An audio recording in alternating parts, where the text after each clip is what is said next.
Dobrodošli u naš nov serijal. Danas pričamo o drevnoj egipatskoj civilizaciji. Drevna egipatska civilizacija prostirala se duž reke Nil u severnoj Africi 3000 godina. Tokom tog vremena kraljevi poznati kao faraoni upravljali su zemljom i smatrani su polubogovima. Prvi faraoni pojavili se oko 3100. godine pre nove ere i ujedinili dve polovine kraljevstva poznate kao Gornji i Donji Egipat.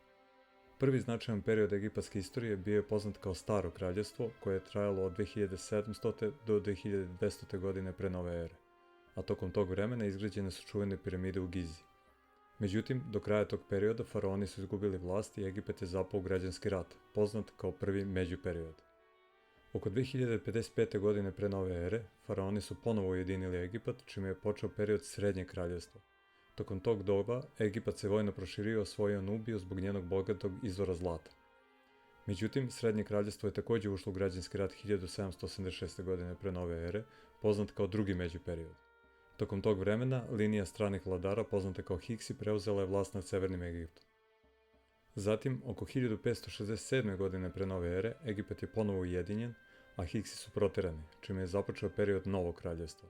To je bilo vreme kada je Egipat bio najsnažniji i najuticajniji, pošto su ratnički kraljevi poput Tutmozisa III i Ramzesa II proširili granice Egipta više nego ikada ranije. Upravo za vreme Novog kraljevstva faraoni su gradili grobnice u dolini kraljeva, uključujući i čuvenog Tutankamona.